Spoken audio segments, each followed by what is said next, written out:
on this episode of I'm Not a Lawyer But, the debrief. Your chambers? I am. I said, I'm going to be professional because y'all don't want to see my house because it's not worthy to be. It's not worthy to be on anything. This is so cool. If you're not ready, then go ahead and tell me you're not ready. I object to you getting records. You've been intrusive into people's personal lives. In other words, the car didn't hit him, and he wasn't hit by the car. I'm not a lawyer, but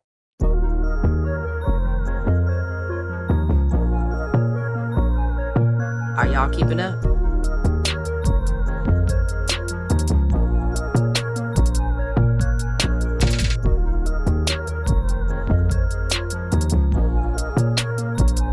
I'm not a lawyer, but The debrief. hello and welcome to another episode of I'm Not a Lawyer, but The debrief. I am Melanie, aka Mel, aka I'm Not a Lawyer, but, and I'm joined by my co-host. Gooseby, how y'all doing? And we are not lawyers or legal experts or any of the above, but we get on this podcast and we sometimes have guests who are legal experts and lawyers and even judges to tell us things that we don't know. And that is going to be what happens today. But before we do that, we want to thank our Sponsors, HelloFresh and Uncommon Goods. So excited to have sponsors, and we're going to tell you more about them during this episode. But for now, we want to jump right in to our guest for the episode. Y'all, we have a judge, a whole judge. Real life judge. So we are joined today by Judge Melissa Moore Murphy, the Triple M's. So we're going to bring her up and ask her all the questions that we can ask. So here we go. Hey. Thank you for being here. Thank you for joining us. We're so excited. Thanks for having me. Hey. I'm real excited. And you guys, she's in her chambers. I am like spazzing out. She has judges' chambers and she's in them. So anyway, first of all, can you introduce yourself? Well, hello, everybody. I am Melissa Moore Murphy, and rightfully, as Mel said, Triple M. That is kind of my logo and what I use for campaign purposes. But I am, yes, a lawyer, but I am a judge here in Fayette County, Lexington, Kentucky, for the 4th Division. I am a district court judge, which is our, as we like to say, the heartbeat of the court system, because that's where anybody who's going to come to court is going to be there. But we handle all every criminal case starts here. We handle civil cases, probate, evictions, mental health, guardianship, juvenile criminal. It's a whole lot going on down here, but I like it. I love it, actually. That is so A much. lot. All of it. So let's start. First of all, it's an elected position. It is. So you had to Yes. campaign. How was that? What made you want to go for this? So I'll start first. I knew I wanted to be a lawyer when I was young, like 13, 14 in high school. I was one of those little nerdy kids. And so I like to read, all of that. So I knew I was going to go to law school. And becoming a judge was one of those back of mind type of things. It's one of those, well, maybe if my career progresses to whatever it may be, then yes, I'll go for it. My first job was actually a staff attorney for a judge. And in that moment, I was like, I could do this. I'll probably say, actually, we had a family situation when I was young. And in that courtroom experience, I looked around and there wasn't anybody in a leadership position that had any melanin that looked like me. And so that's one of those memories that you always just like, there's no prosecutor, there's no social worker, there's no clerk, there's no judge, there's nobody. So always wanting to be, but yes, elected. So you've got to have some sort of name recognition. You've got to have money to run a campaign. So it definitely was one of those things, yes, I wanted to do, but I will be honest, I didn't think I would. My first campaign, actually, I ran in 2018. I lost by 2,229 votes. I'm always going to remember that number. I keep saying I'm going to tattoo it somewhere just so to always keep me humble, but I always remember it. But in that race, and, my angel was my kind of side campaign manager to. Wait, hold on. If you're unaware, That's right. Sorry. if you're unaware here, Miss Judge, okay, Honorable Judge Murphy, her sister is Angel, also known as That Chick Angel. Chick So if you're familiar, yes, that this is her sister. Okay, go ahead. Sorry. So I announced I was running on my birthday. It was just like December of 2017. I think I called Angel like January 6th, and I am literally crying in the Chick-fil-A parking lot because I'm like, we ain't got no money. I got $500. Who gonna donate? All our people are broke. And my opponent, wonderful. Actually, he's my colleague now because he made it before I did, and so. His mother was a judge. He kind of had that name recognition that people knew, and had a bunch of attorneys endorsing him. And I was like, but I will say that nobody really gave us any thought that we would even be close in that race. So to lose by 2,229 votes, it was heartbreaking. Yes, I hated every second of it, but it lined me up to be able that when I ran again, and pretty much after I lost, I laid in bed, drank Pepsis, and I was done because I'd been knocking on doors, I've been doing it, and at the end of the day, he and I raised the same amount of money. He just had more money that he could put in himself. Got it. But at the end of the day, it set me up that in 2020, when I filed to run in 2019 for the 2020 election, because there was another seat that opened, nobody filed to run against me. Really? So not a soul. Come on, unopposed. Look, and that's the best way to run. I'll take it. Tell everybody. I'll take it. Yep. So so I tell everybody, it sucked to lose, but it set me up in a much better way to run, because definitely you much rather run unopposed. So ran unopposed in 2020. The governor appointed me in April of 2020, which of course we were in the middle of a pandemic. COVID, And then I got elected to the bench in November of 2020. That is great. So very dope. That is exciting. So before being a judge, you were a criminal attorney. Were you a prosecutor, a criminal defense attorney? So I was a prosecutor for 14 years, and I left being a prosecutor to then work for the urban county government here, which is our city department, our law department, because when I left the city, or left being a prosecutor in 2014, I knew I had rumblings then that I wanted to be a judge, and all I had ever done was being a prosecutor. So I was a Commonwealth attorney, assistant Commonwealth attorney, which handles all of our felony cases here in Kentucky. I worked at the county attorney's office, which handles all of our misdemeanor offenses. And I also was a special assistant United States attorney. So I handled federal cases too. So I had been a prosecutor, and that's all I ever knew. So I could try a criminal case with my eyes closed, but a civil case, like I had never done a deposition, hadn't done any of those kind of things. And coming to the bench, I wanted to be as well-rounded as I could be. Now, mind you, as I said, we handle a lot of stuff in district court. So still, when I got here, there were still things I needed to learn, but at least I could say I'd done civil and I'd done criminal. Got it. So to become a judge, do you have to be an attorney or a prosecutor? You do. First?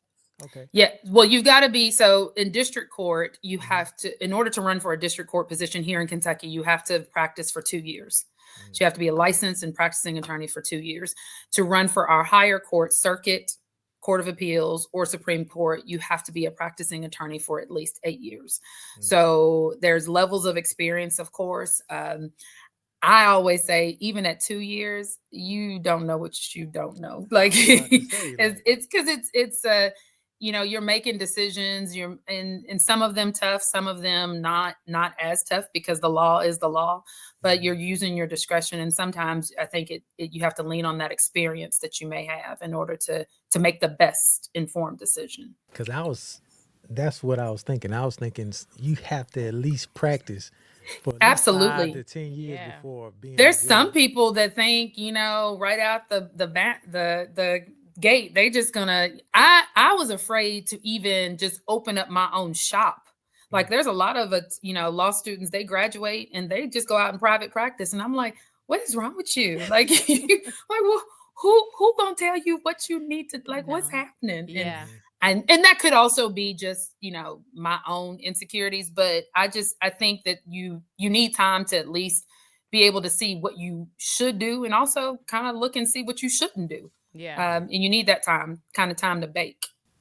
Yeah, you need some experience. You need to see Something. what's out there before you all of a sudden jumping in, being the authority figure on something. Exactly. Never experienced this Yeah, before. for sure. Yeah, that's wild. You said a lot that you cover: civil, felony, mental health. Yeah. Tell us about them again. Okay. So how we always say, every crime that happens in Fayette County, which is our county seat, in Lexington, it starts in district court. Okay. So that means if a felony happens, a murder happens, it's coming to a district court judge, and we held a preliminary hearing, which will then determine if it truly has met probable cause. If it does, then we send it to circuit court for grand jury proceedings. If it's a misdemeanor, violation, traffic, all of those remain here in district court. So we handle those from start to finish, from trial, plea, or whatever. And then some of our felonies are amended down here for probation, or different things that the prosecutor may think it's better suited to be held here.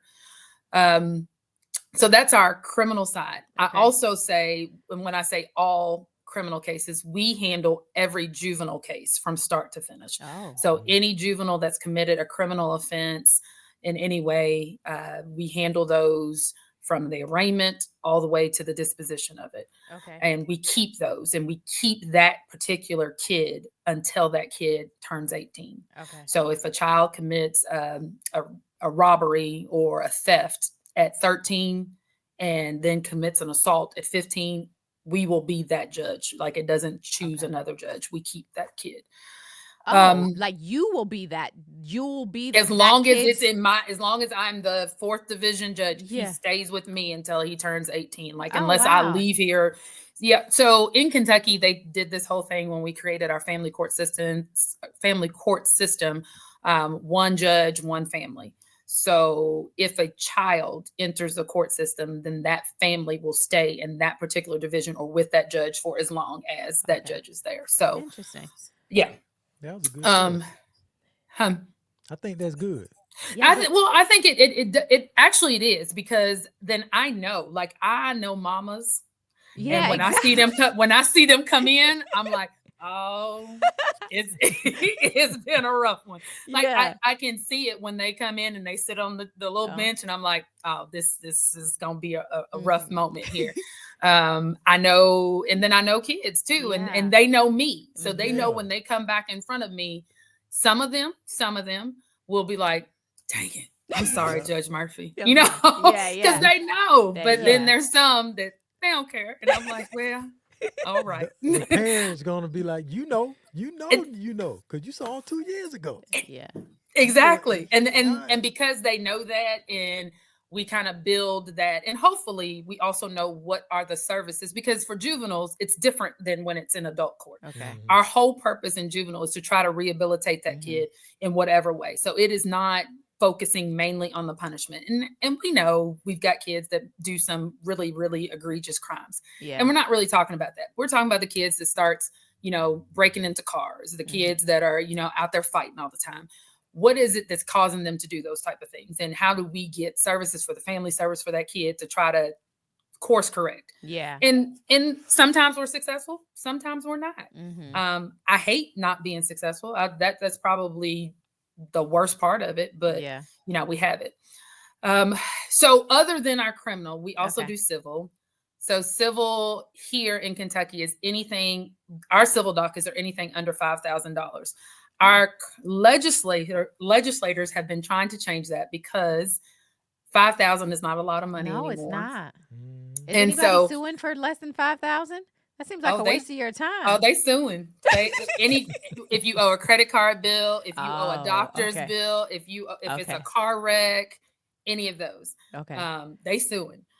Small claims, it's under $2,500 now. Those, we get lots of those. And those are Man. we've had somebody messed up their hair. They didn't flat on it quite right. So therefore it burnt out a piece of their hair. I mean, we have all the things. Like man.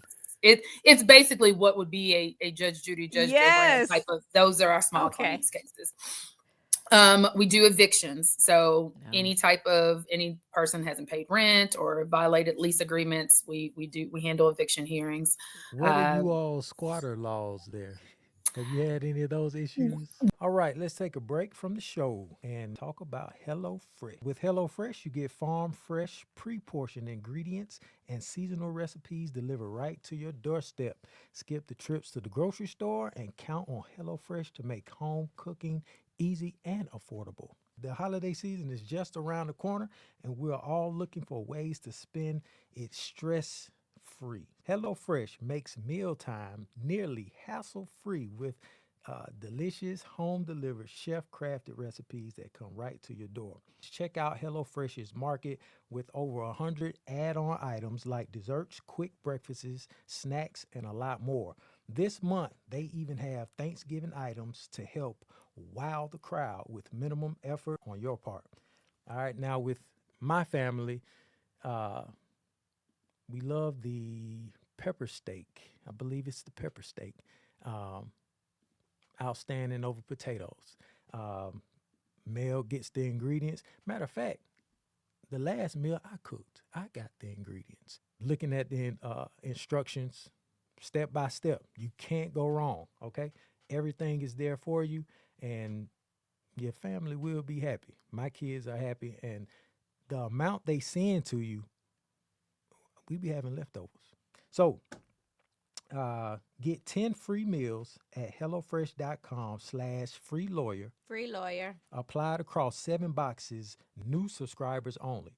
Varies by plan. 10 free HelloFresh meals. Just go to HelloFresh.com/free lawyer. Free lawyer. America's #1 meal kit. Now back to the show. Well, so for us, it is, you all have it rough out in California. Like it's, and Georgia. Yeah. It's not, is it bad in Georgia? No, I don't think it's that. I think they changed some laws around. Okay. Georgia. Here is terrible though. Okay. Yeah. So for us, it is truly, you put the notice on the door.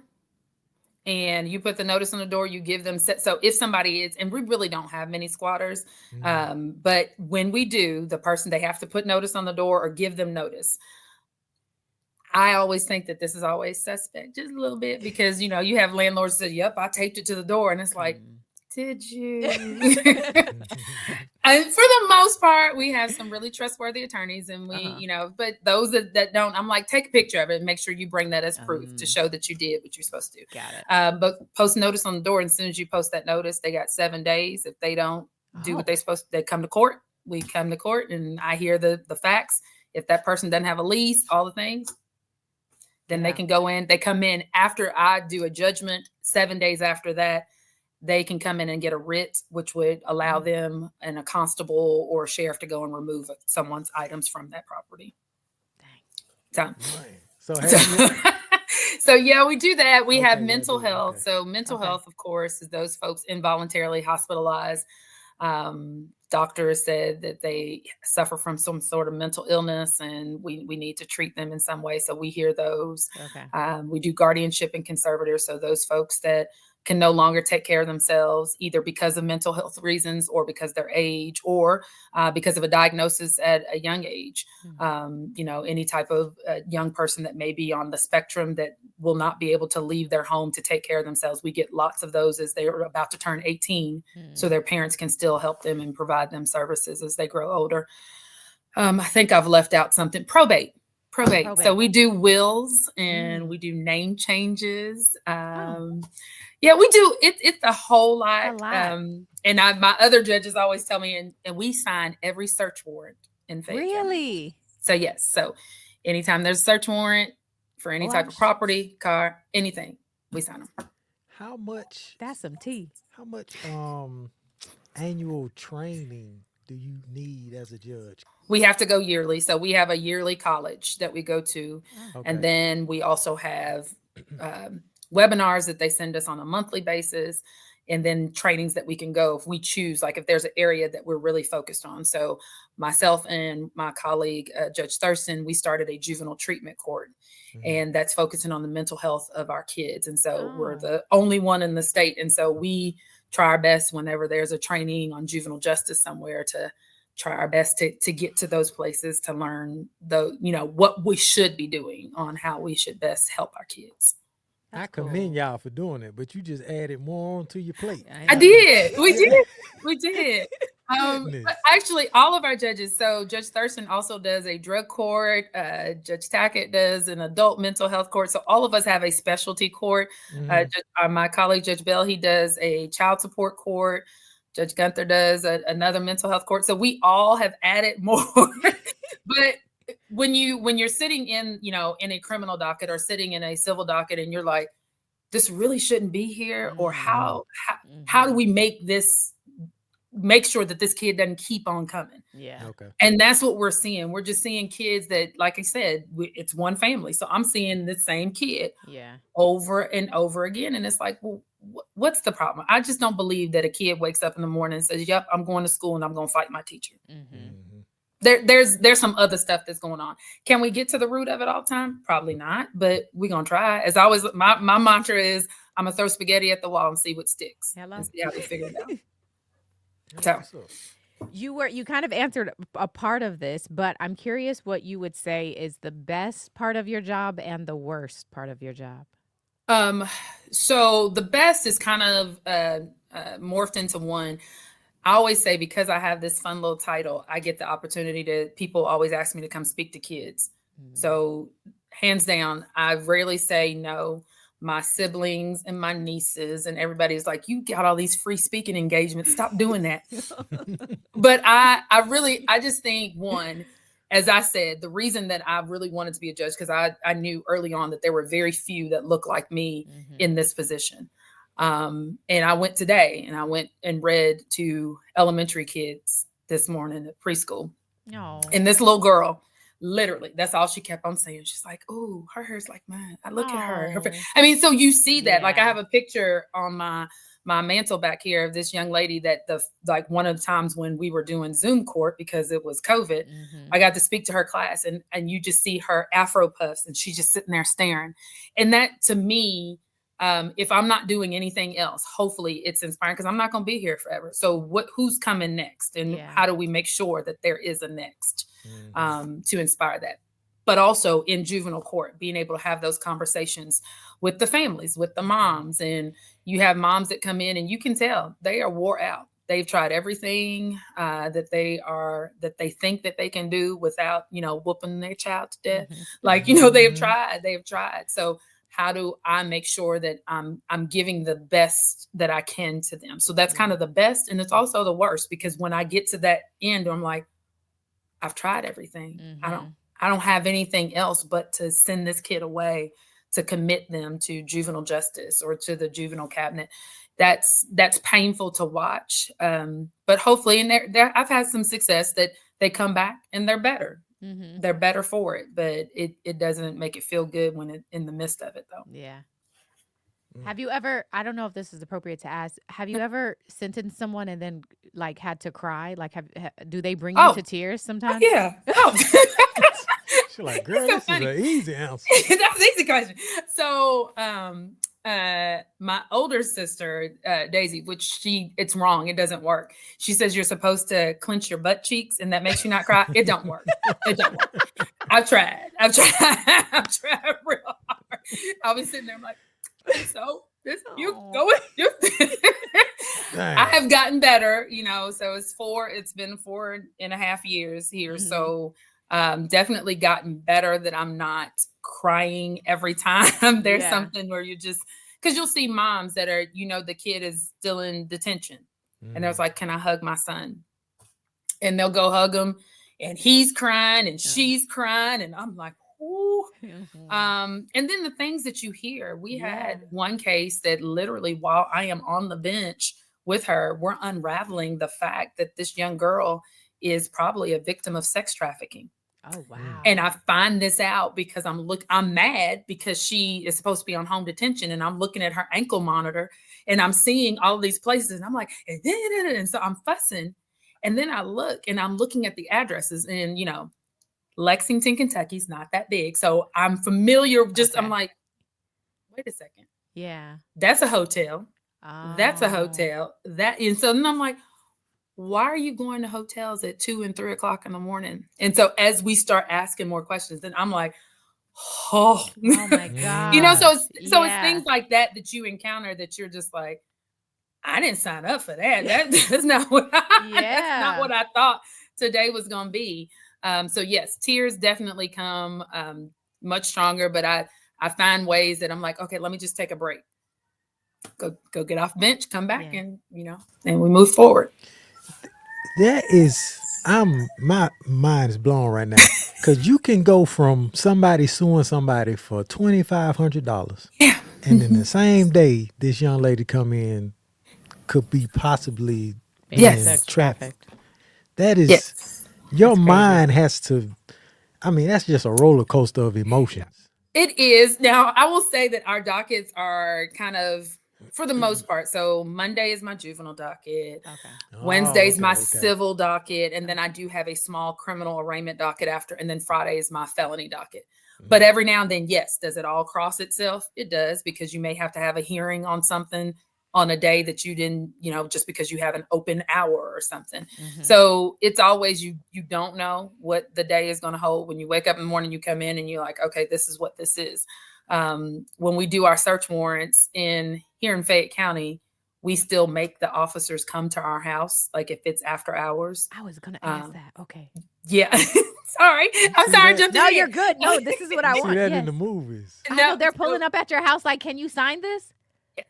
And you're like, for what? What happened? That kind of my bonnet on. I try to take my scarf off. I try to at least take my scarf off. But at this point, most of the officers know me in the robbery, homicide, and all that. Like, our thought is, if it is important enough that you got to wake me up at 1 o'clock or 2 o'clock in the morning, then it's important enough for you to come to my house and explain to me why you think you need this at 2 or 3 o'clock in the morning. The ones that we normally get are shots fired, homicide. So they need to secure location and they need to go in and search house, search car, or whatever. So those are the ones we normally get. I've had a DUI that caused a fatality, and they needed to get a search warrant of the person's blood to make sure that the chain of command or chain of custody was clear. Okay. That if down the road they charged that person with vehicular manslaughter or reckless homicide, that everything was in order. So I've had those in the middle of the night. But yes, you said a warrant for their blood.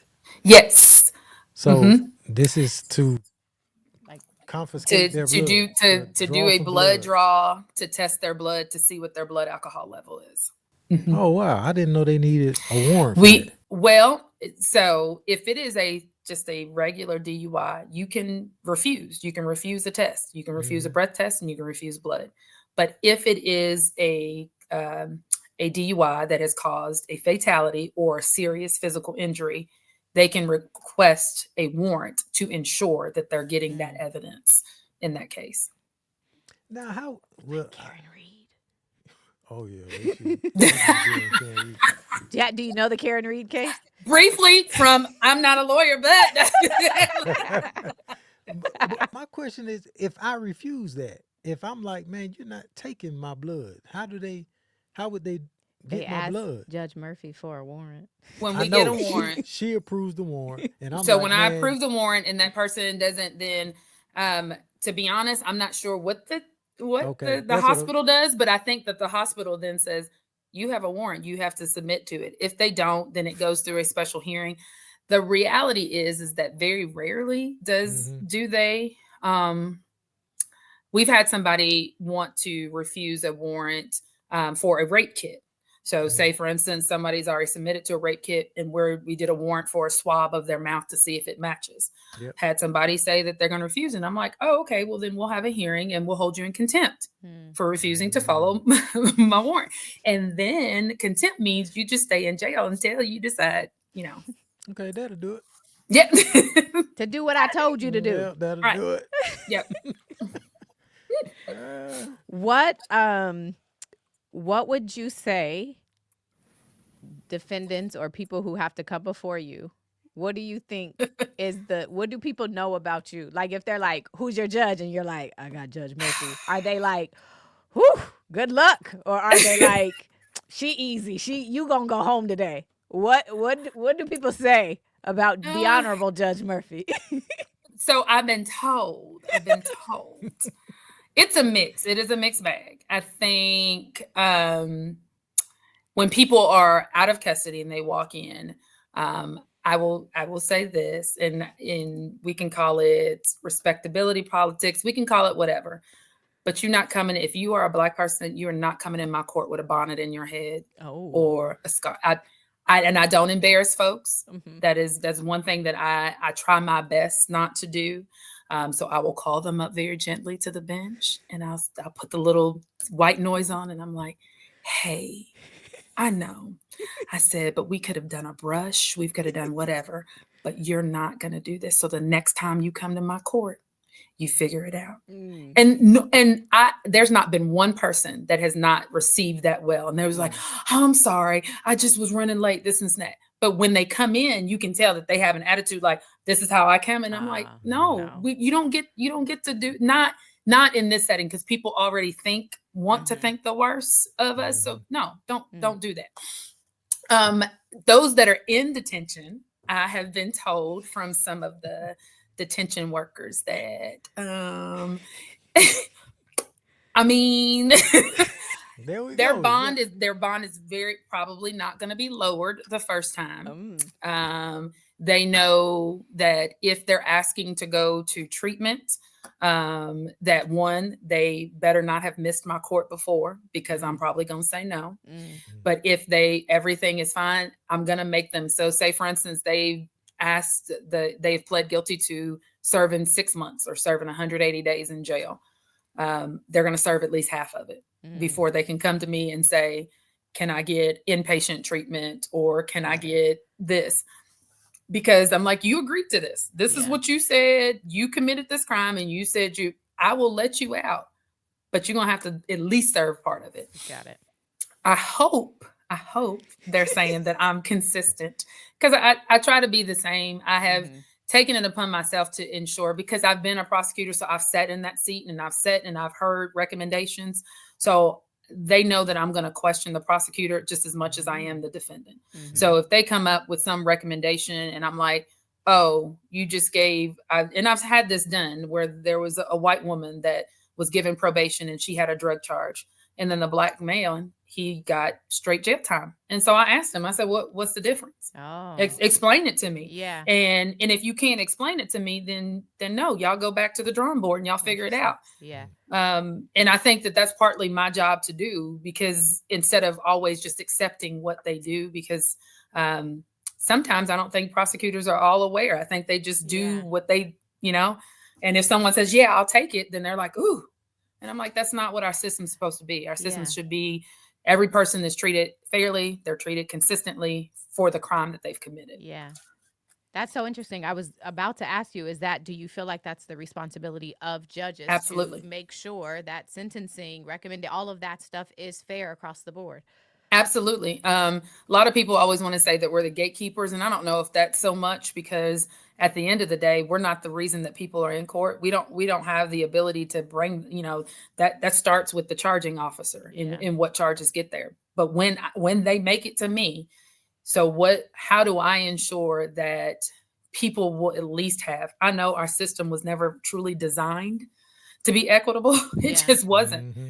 So how do I ensure that if anybody's come in front of me, that we've done the best that we can? Yeah. Every person that comes in is not going to be equal. So you'll have somebody that may have the same exact charges, but somebody may have, this may be their second offense, or maybe their third offense. So that changes the ball game.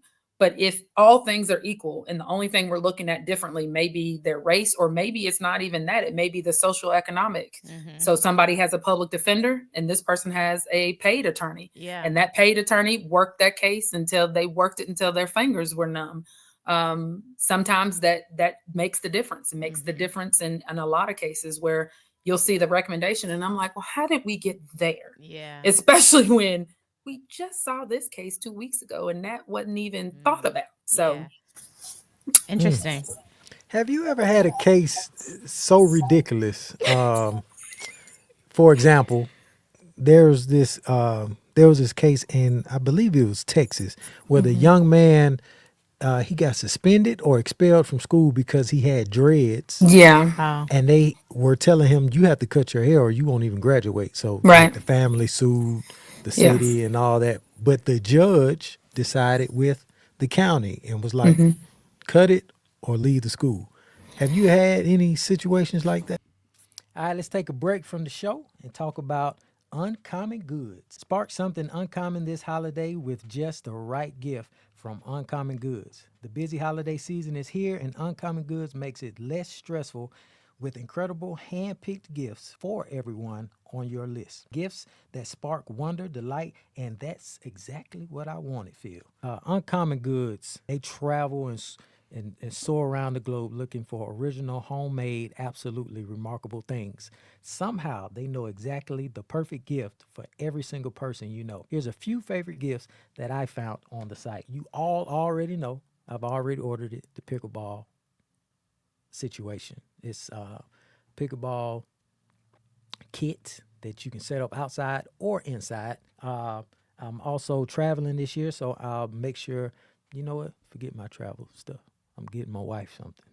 Uncommon Goods has something for everybody, and it's not just the regular items you get at the store. And with every purchase you make at Uncommon Goods, they give $1 to a nonprofit partner of your choice. They've donated more than $3 million. To get 15% off your next gift, go to uncommongoods.com/lawyer. /lawyer. That's uncommongoods.com/lawyer Lawyer. for 15% off. Don't miss out on this limited time offer, Uncommon Goods. None that I can think of off the top of my head right at this moment. But in that situation, and I would, of course, understanding rules are rules, and I don't remember what they were hanging their hat on. But then you start getting into your First Amendment and your rights to present, speech and freedom of presentation and expression is all a part of that. So even if the rule in that particular school system was this, if that rule is in violation of someone's constitutional protections, then you gotta look through all of that. And sometimes they're judges, and not to, as me and Mel have talked before, I try my best not to talk about sitting judges, because I'm like, somebody may say something bad about me and say I messed up.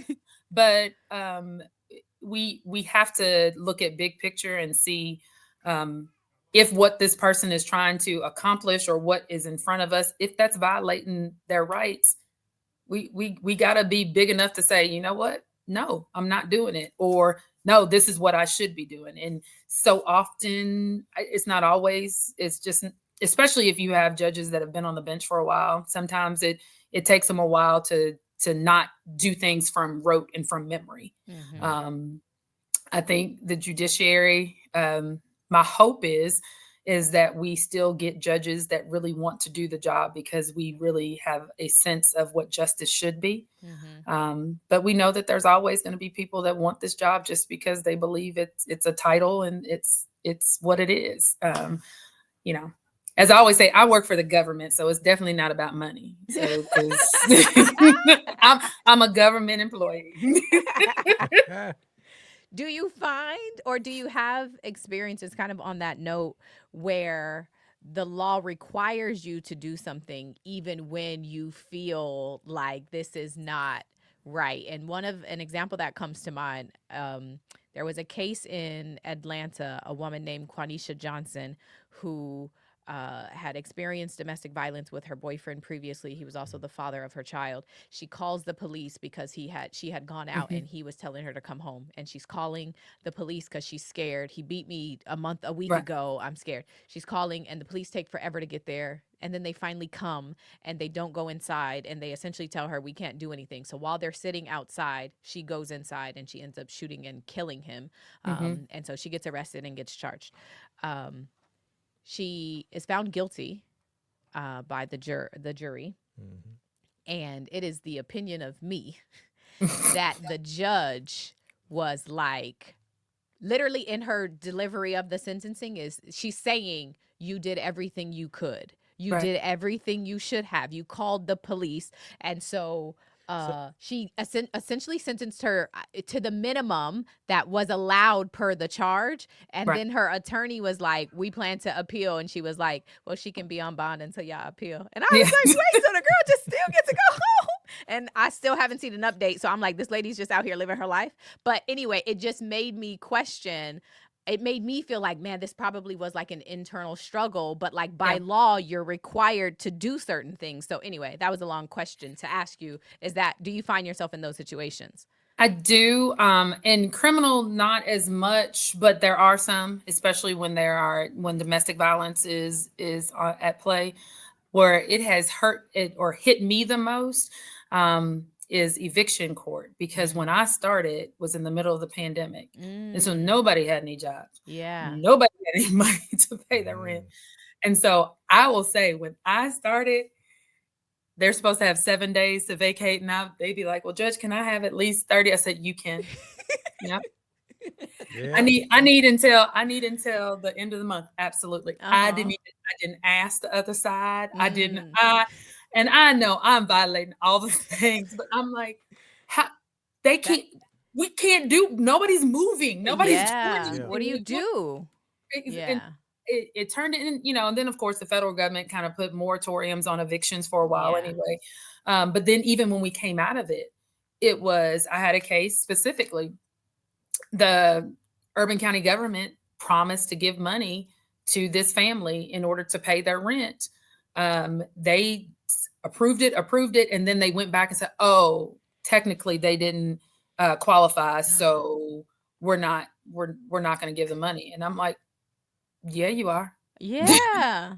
And so, of course, they appealed me, and they was like, "Judge, you don't have a right to tell us." And I'm like, well, otherwise they would have been evicted. And I said, and I did not evict them because you all promised to pay the rent. I said, so I don't care how it gets done, but you all owe the landlord this money. I said, because these people, the appeal took almost 10 months, almost a year to get through the process. So this person was still living in the house, and they were trying to play catch up, but it was a house. So, they were like, it was like $1,800 a month or something. Yeah. But it was just insane that they wanted to backtrack. And I was like, but my decision was based on what you told me to begin with. So no, you're right. And they were like, well, it's over your jurisdictional amount because civil court. And I said, again, no, you're going to pay. Don't care. And I was just like, but you can appeal me. And they did. And the appellate judge was like, nope, Judge Murphy's right. Bam. I was like, thank you very much. Thank you very much. Thank you very much. Do judges care if they're appealed? Oh, okay. Good. Oh, we do. Yes. Oh, we do. So, we do. We try not. Like, I want to say, I think I've had maybe 4 or 5 cases have been appealed, and I think I've won 4 and maybe lost 1 or reversed on another one. And we care because we really think that we're right. Like it's very rarely that we just go in there and just make a decision. I've taken time, I've researched, I have looked at the law, I've done this. And so when I make my ruling, I'm saying what I believe. Sometimes the appeals, we know folks are going to appeal us just because they just being snotty, and they got the wherewithal to do it. And it's like, oh, okay, I'm not going to change my mind for the fear that you're going to appeal me. At the end of the day, again, I think I'm right. And if I'm not, okay, well, all right. You don't like it.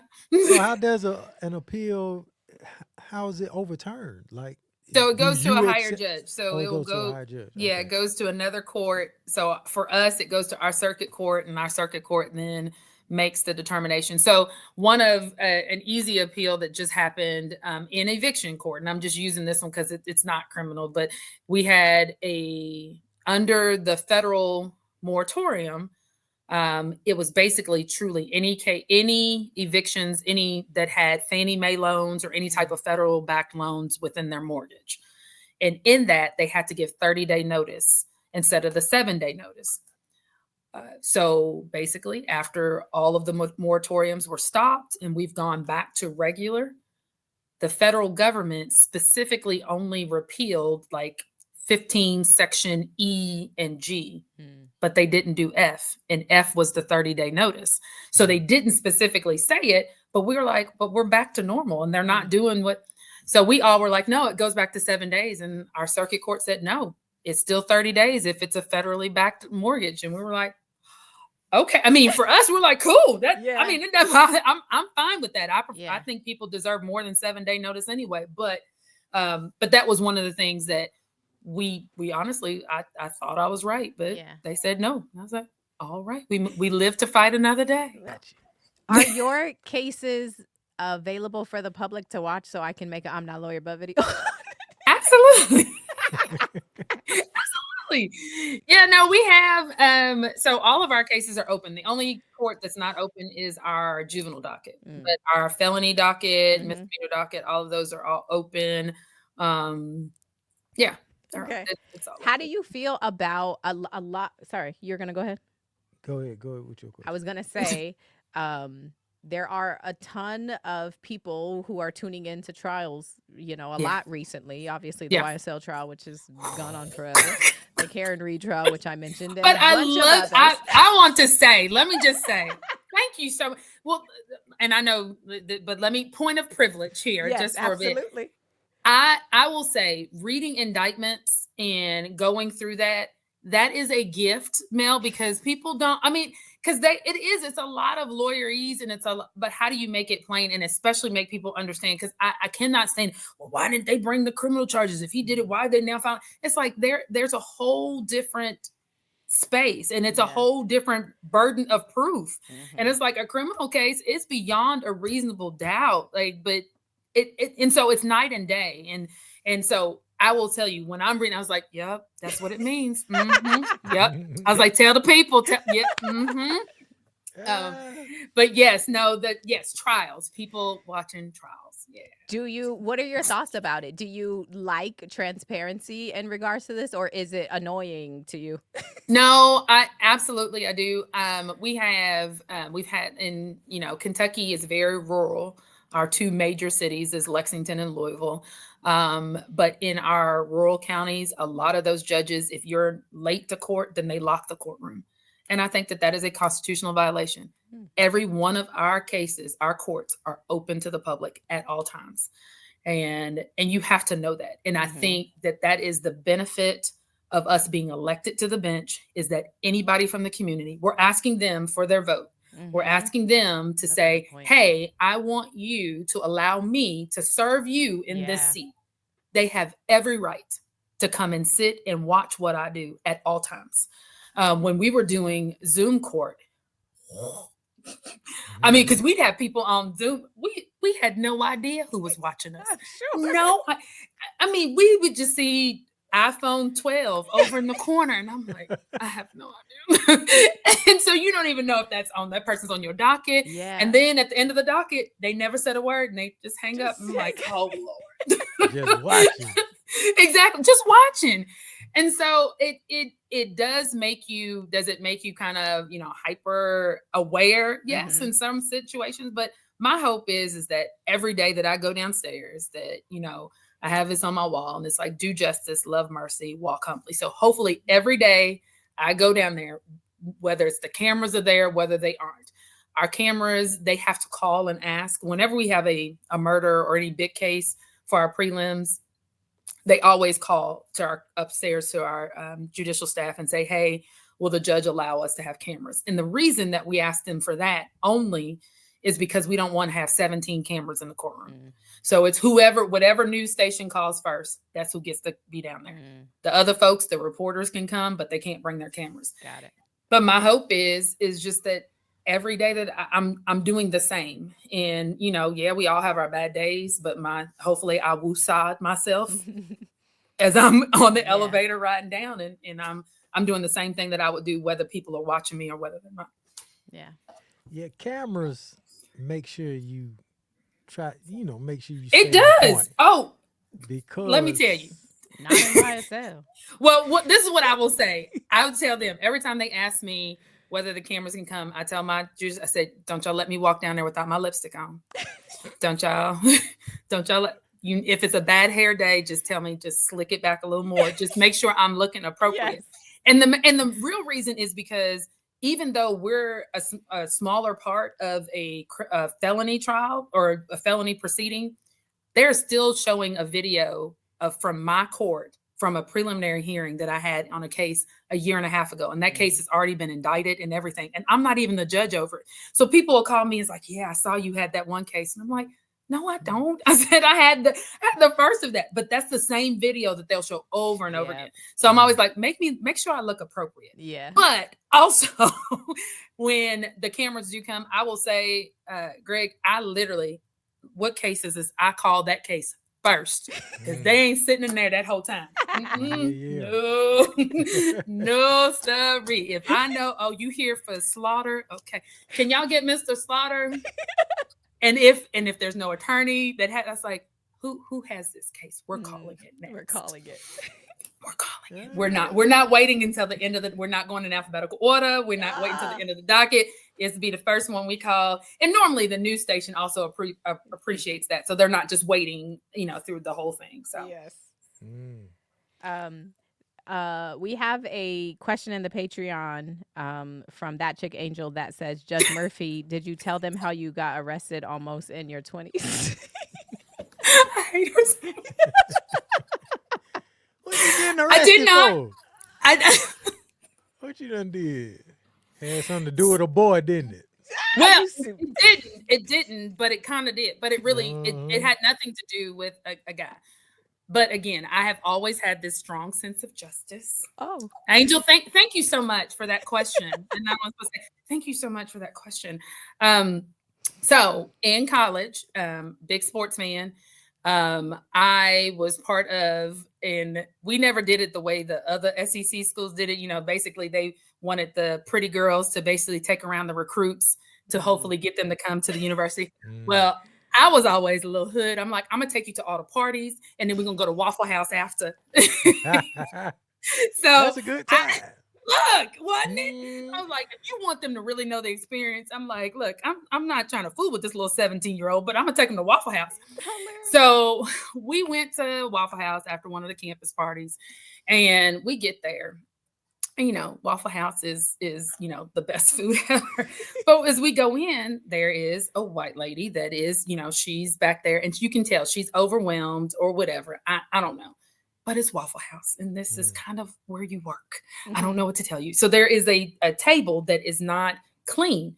So as we walk in, we see it and we're like, okay, that table's empty. We just need to be clean. So we waited probably about 5 minutes. And then finally I went over and say, is it possible to have that table cleaned? And she lost it. I can't do it anymore. This is I mean, she flips out. So then other lady, not part of the conversation, who must be the manager, comes up and says, you all have to leave. Oh. Uh-oh. I said, excuse me.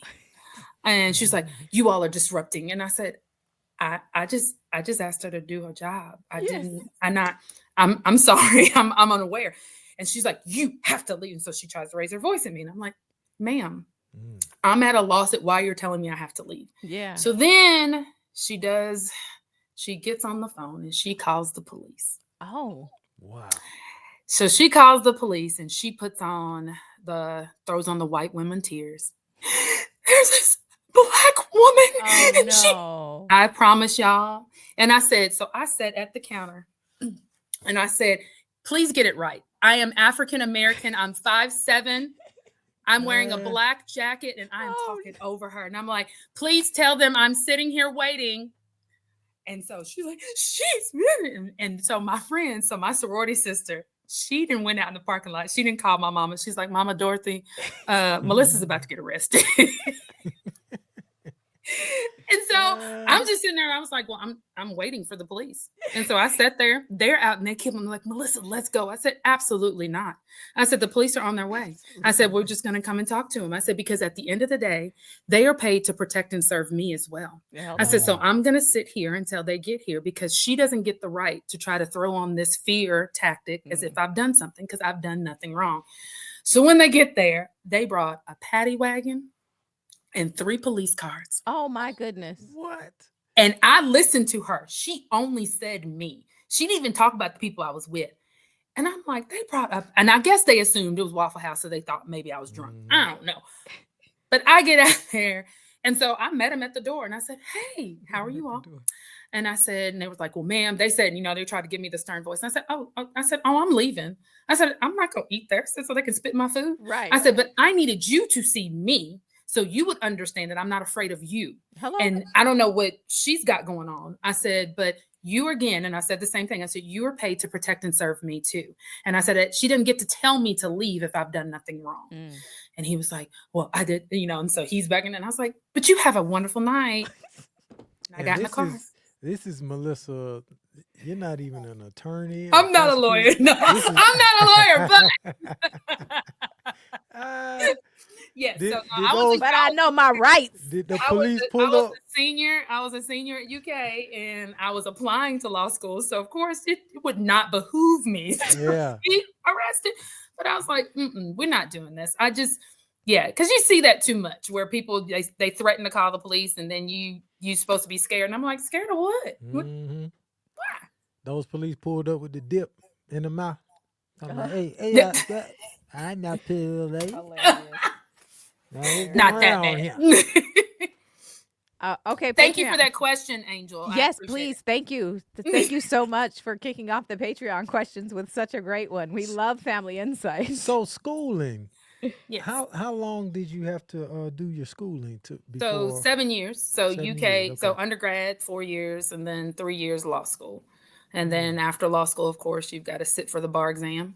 Did you pass it on the first time? I passed it on the first. Come on. Trust me, if I didn't, y'all would never be having this conversation. I was planning weddings. There was no way I was taking it again. I told my mom before I went in there and I said, oh, she's like, well, you can take it again, right? And I said, oh yeah, you can, but I'm not. I won't be. I said, no, this is a 2-day exam where I'm sitting in there for 8 hours. No, thank you. No, thank you. That's cool. Mel will probably be hitting you up when she takes the baby bar. I know. I'm excited about that. Not the regular bar. But you need to take the regular bar too, because we need to get you to go to law school. None of that. None of that. I think I'm applying, and Angel's probably in the Patreon and she'll say, no, I'm not. But I'm supposedly applying to get my entertainment law master's, but it's only available at USC online, which is expensive. So, but that's cool. That's my next. Oh yeah. Yeah. You're already there with the entertainment. So you can be all well, that's what trust me, I've been Angel's lawyer since I've been her fake lawyer. And so therefore I said, well, shoot, let me like actually know what I'm doing. So that's been the thing. So that's the next once I retire from this gig. So do you think being a judge just helps your brain stay working and always just fiending for more knowledge? It does. And it makes you read.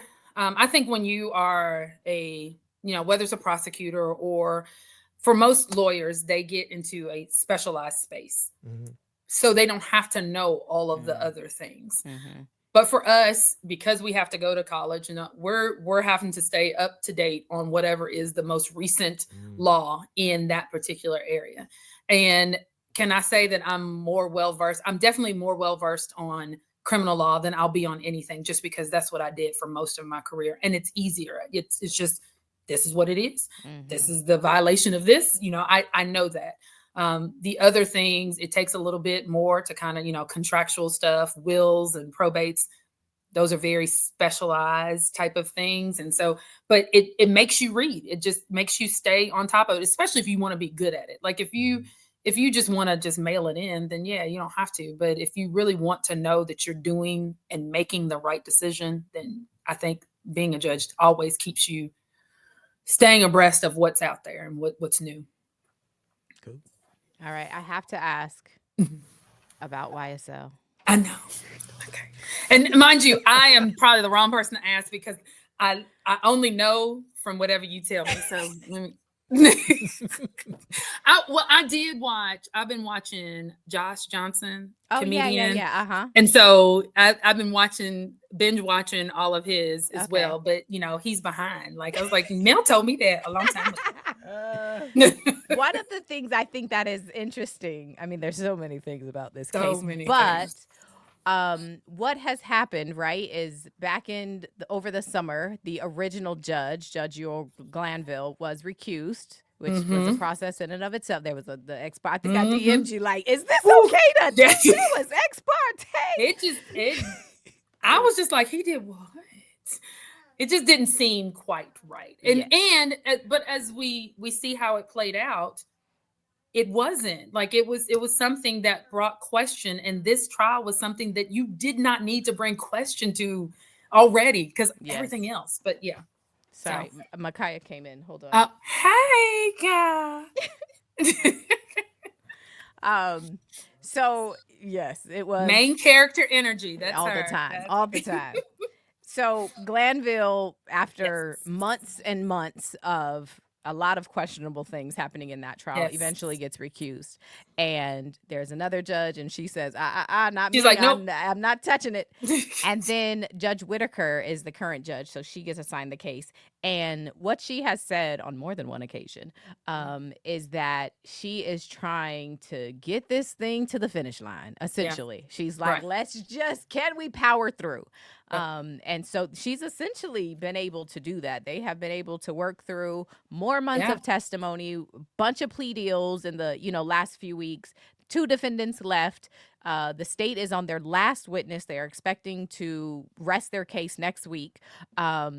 And so, generally speaking, can you just speak to the idea of a judge wanting to wheel it to the end? It seems like I don't know if there's some sort of efficiency. People have talked about the efficiency of trying to get it through, but she also, I think yesterday or today, was like, I mean, there's probably going to be appealed, for stuff that happened before I even took the bench. So it seems like there's a general acceptance that there's a bunch of appellant issues, but she's still trying to wheel it. And I'm just curious if you have thoughts about that. Well, I mean, I think for her, it's like, we got to end it. If we still have defendants, they have not taken a plea. So I can't just be like, we're done.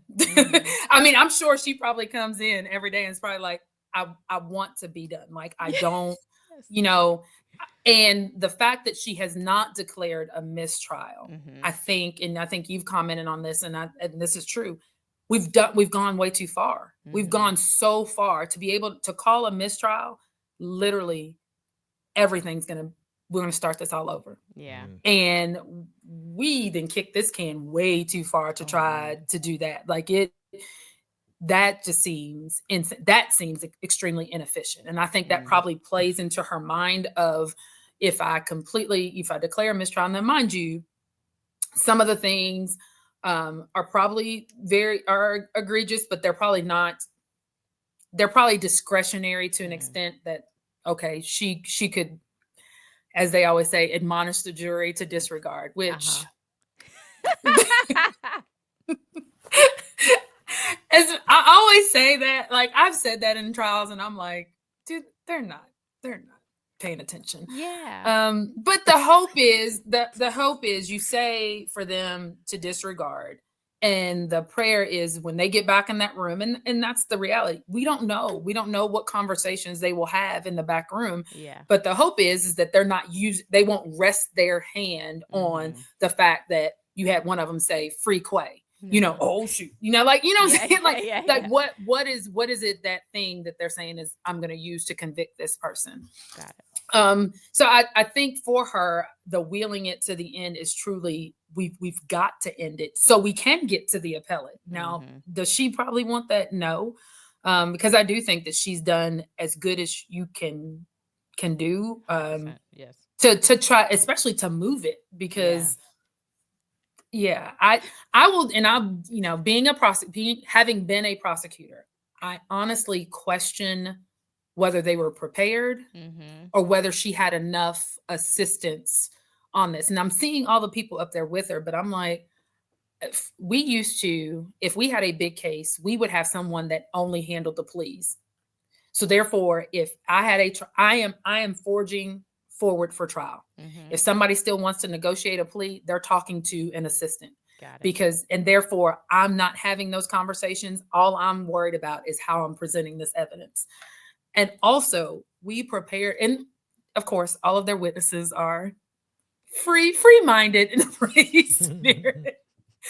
So I look at that, and so I don't necessarily blame her, but I think that there is something to be said about preparing your witnesses and knowing exactly which witnesses are going to be, so therefore, you have to ask a question very, very, very narrow and specific, because that particular witness is going to be a loose cannon. So yeah, it's been a doozy. Yes, it has. I think to the question, to the point you just made, we had one of the attorneys join us, I think last week. And there's a bunch of, talk about intentionality and that you have to be goaded into this mistrial in order to get a mistrial with prejudice and all of that. Right. And what the attorney said, which is, I think, the perspective I have, is in my very humble non-lawyer opinion, it doesn't seem like there's intentionality with asking questions, right, so that the answer will prejudice that. Right. Yes. But I think there is intentionality in not preparing the witnesses, especially after this has happened so many times. Like they have said, you haven't prepared the witness. And now we get to this point where that's continuing to happen. And that's when it's like, okay, so you doing this on purpose. Right. And that's why I said it's the staffing of this, because if you are the lead, so in a case to this size and how many counts, this should have been an army of prosecutors, which I'm sure, every government office doesn't have as many, but you've got one person that should be working on negotiations. One person is the evidence person, period. That person should be the person with the notebook, and they're the ones pulling it out. So him reading from an email that still wasn't redacted. That should not happen. That just should, because that person should, that's the only thing that they should be in charge of. Got it. And so when you have one person that's trying to do all of it, it probably, as you said, it's not intentionality in the fact that she's trying to, it is more of, it's just not, she does not have the capacity to do a case of this magnitude in this way. It's just it's been painful to watch in that regard, because I'm like, oh my God. I was like, how did you let that slip? Oh my God. And it's happened so many times. Many times. It's been the other thing that was quite interesting for me. You'll have to tell me if you've had to do this before. There was a point in which one of the defense attorneys asked the judge to admonish the prosecutor in front of the jury. Ooh. And I was like, oh. And then it happened. It felt really bad. I've had to do it when we've approached and we've closing, and it's normally closing arguments or opening, which is not evidence anyway. And so I'm like, you can't say that. Don't. They leave, they go back and they sit. And so then they object again. And so it's not really admonishing. I don't admonish the prosecutor. It's more of rebuking. I should say that she was rebuked. Sorry. Okay. Yeah, I've never rebuked anybody, and I don't know that we necessarily do that, but we do probably make it a point where no, the jury doesn't know what we talked about when they came up to the bench. The jury doesn't know what we had a conversation about. But once they go back to their seats and I say, jurors, you are admonished not to disregard the statements made by Miss such and such, as they are not evidence, da da da da da. So then they know, they messed up. Yeah. Got it. And so rebuke, no, but definitely had to admonish in that way to stop trying to go someplace that you're not supposed to. Got it. Interesting. This is a question, I think, in regards to what you were just saying about being prepared and ready to try a case, again, specific to YSL. Can you talk about a speedy trial, first of all? I know it's probably different for different places, what it means in like a term of court, but Yeah. in the YSL case, Jeffrey Williams, Thug, his attorney had filed for a speedy trial. He's the Yeah. only defendant that did. And so there was a lot of questions about if this trial results in a mistrial, if he would actually be able to be retried. But for general understanding, can you talk about speedy trial, and even if it's different, where you are versus in Atlanta or whatever, what a term of court and like what it means? So it is time frame here in felony court. Motion for a speedy trial, I want to say, if I recall correctly, it is no more than 150 days, something to that extent. That is knowing all evidence all things within the prosecutor's control has been delivered to the defendant. So say, for instance, we're still waiting on lab work. If they're still waiting on labs, that's not something that a prosecutor has within their provision to move forward on. And if that is part of, then they can't be held responsible to say, oh, well, you've got to have it. And if you don't have it, then you can't try that. You're not punished to that regard. But if you have all the things, you're moving. Very rarely is anyone filing a motion for speedy trial here, unless people are dragging their feet. Okay. But our calendars are such that it becomes there's not much dragging of feet on the prosecution side. It's really the judge's calendar. Okay. So I think they've got trials set through 2025, maybe into the summer, fall. District court, we don't have many trials that are set that far out. I'm looking at cases set in February of 2025. Okay. But for the most part, it is, you ask me for a trial date, I'm gonna give you a trial date. But that's really more so, it is a set time frame of, you've got all the evidence, you have all the discovery, there's nothing else to give. I'm setting this for trial, and it's not anybody an objection to set it. Like I said, there's very few times I've ever seen a prosecutor say, oh, I'm not ready to set it for trial. Okay. Their mindset is, okay, we'll set it for trial and we'll be ready by the time it's there. Got it. Which I don't know if that's a good process to have. To me, you should be ready when you're coming out of grand jury. Yeah. That's what it seemed like. They wasn't ready. Do you think judges are spread thin? Some. Yeah. I think so. Our work here, it ebbs and flows. There's some days that I'm swamped. So, of course, the University of Kentucky Wildcats beat the Duke Blue Devils the other night. So I was down in the good Catlanta. I was down in Atlanta for the Champions Classic. Who they beat? Duke Blue Devils. We beat Duke. Yes, we did. Yes, we did. But so I took a day off. So I was not in the office on Tuesday and Wednesday. When I got back, I had like a pile up to here of stuff I needed to review, sign. So it is, if I was here every day, then yeah. But if you take vacation, you are swamped when you spread thin. I think we all, for us in our district court bench, we try our best to be available for the community too. Because again, I'm big on this. These are the people that elected me, and it's not the shake hands, kiss babies type stuff. It is, I want to educate y'all on what this system is. Yeah. Because so often, so many folks don't know what the courts are supposed to do and what we can do. Got a call the other day about trying to involuntarily hospitalize a youth, and for a mental health reason. But it has to be that person is imminent to hurt themselves or hurt others. And they wanted to talk about things that they did like last year. And I'm like, that's not imminent, Yeah. And so how do we educate the community to say, this is what we can do for you or how we can help, but we can't do this. So yeah, we're spread thin in that regard, because I think we're all trying to make sure that we're doing the best we can. But you got to have those mental health days and got to take those breaks, which are necessary. Yeah. Cool. Patreon, if you got one more question, throw it in the chat. You kind of hit on the question I was going to ask, my last question, which was going to be, what is something that you wish regular lay people knew when they were preparing to come in front of a judge? Like, what do you wish? I don't know. It could be anything. It Yeah. could be don't come in here with your bonnet on, or it could be, and try your best to be the most respectful. I mean, anything. What would you say? I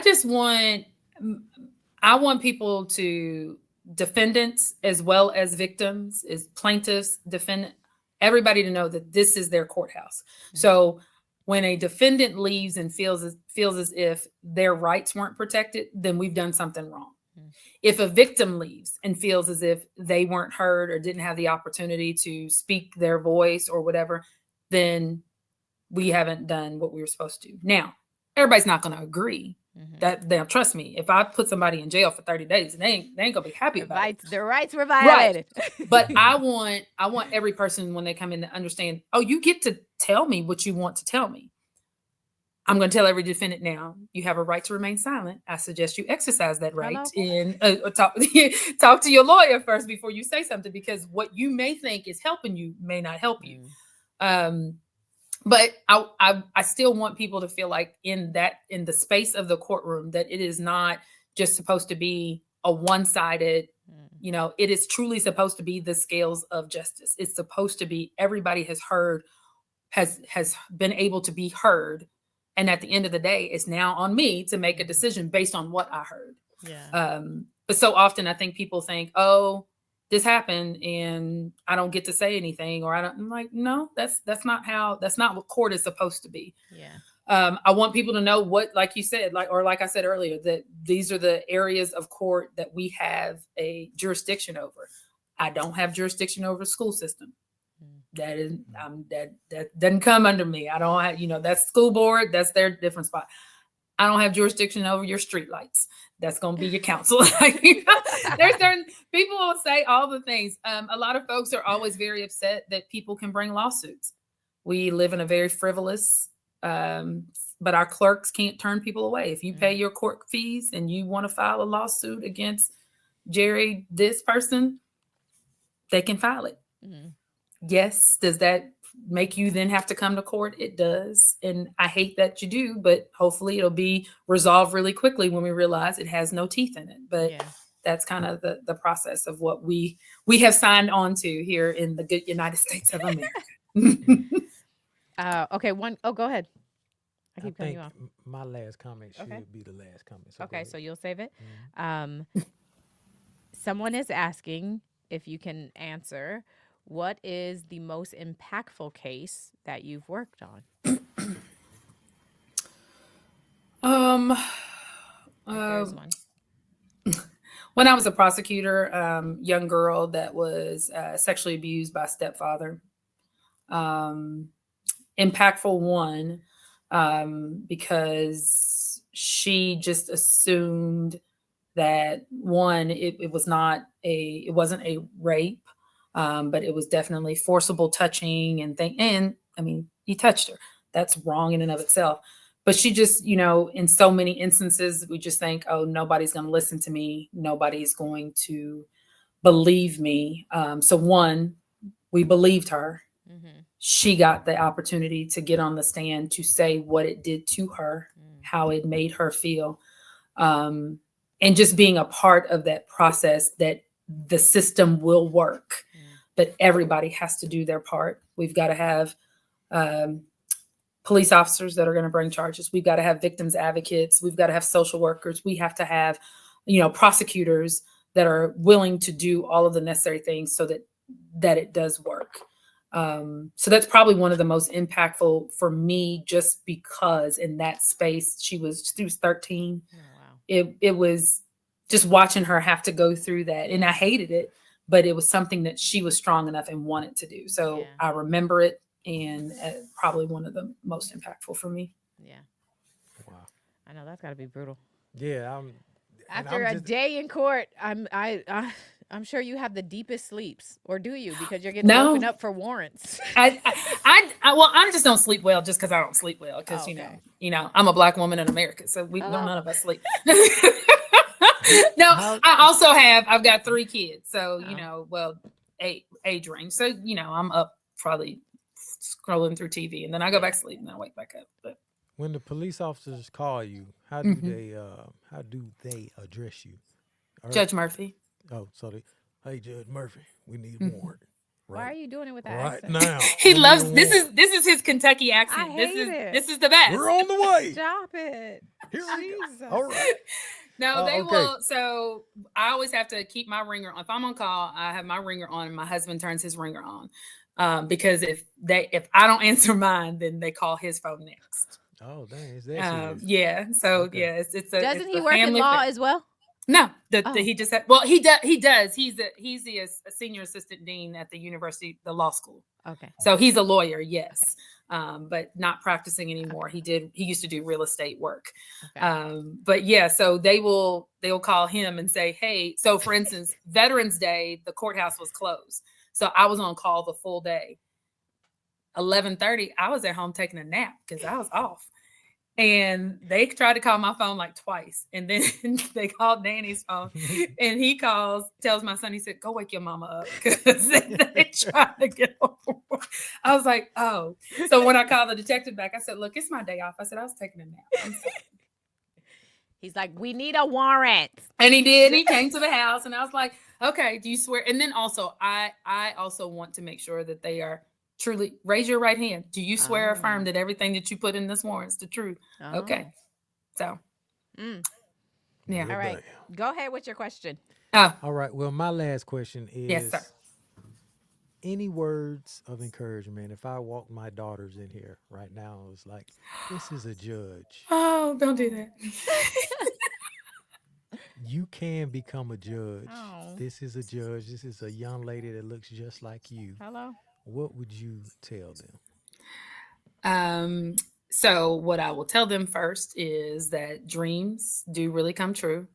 Oh. Because this was a dream, not something that you all have the privilege of having met my mother. You kind of know Mama Dorothy's story. So being raised by a single mom who had a GED, I'm the first one in our family to go to college. There is nobody that I had the opportunity to look to. Mhm. So the first word of encouragement is just dreams do come true. You have to work for it, and also make sure you always surround yourself by people who are going to lift you up and point you towards that dream.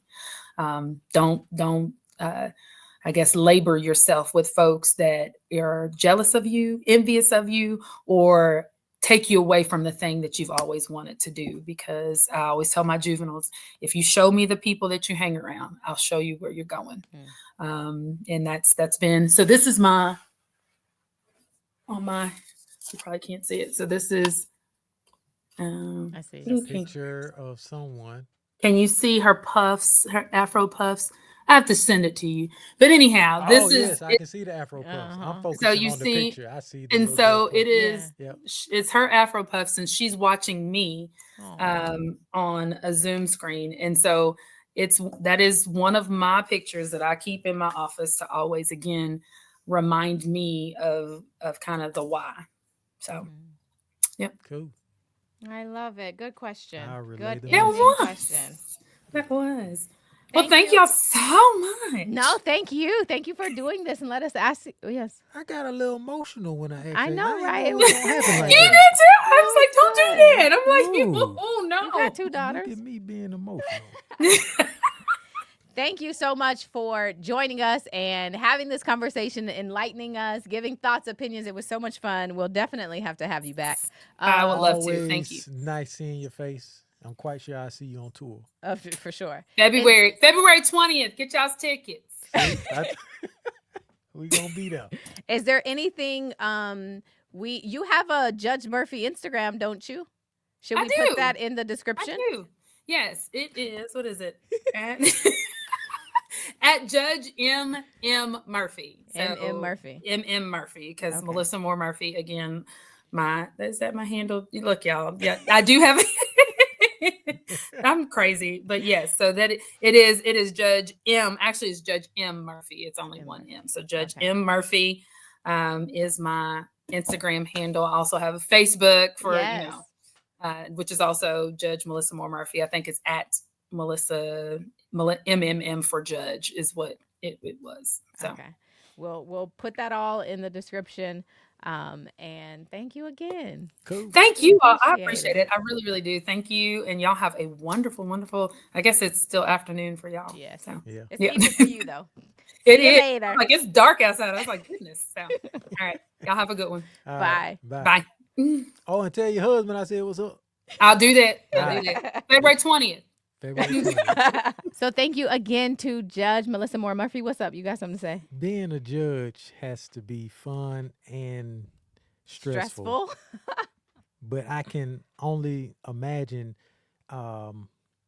coming to work every day not knowing what's coming in front of you. Yeah. The personalities, Mm-hmm.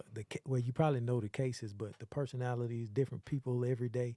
You have the weight of people's like future, right? Like in your hands, and you're trying to make the right call, make the right decision. Should you give them another chance? I've given you another chance. It hasn't worked. Like, what do I do? Especially when you're dealing with juveniles. Yeah. Like, what do you do to try to help them to course correct, as she was saying? I can only imagine that that's probably really, really tough. That's why I was saying a deep sleep, because when I'm stressed, I like to take a nap. And I feel like a day of being a judge, I would be so, it just feels Your like, it seems brain would be exhausting. tired. It seems Yeah. like it would be exhausting. So anyway, thank you again to Judge Melissa Murphy for joining us. So thankful that she joined us. We'll definitely have to have her back again. I Yep. hope you guys enjoyed that conversation. It was like light, but also she gave us some, spitting some facts and informing us on some parts, but also just having a little fun. So hope you enjoyed that conversation. Thanks for joining. Make sure you follow me, I'm Not a Lawyer But, on all the platforms, okay? Join the Patreon, also called I'm Not a Lawyer But. That's where we get to ask the questions. They get to be a part of these live conversations. Where can people find you? Goolsby at GOOLZBY on IG, and Building with Goose on YouTube. That's it. You want to close us out? Court is adjourned. Oh, Oh. go ahead.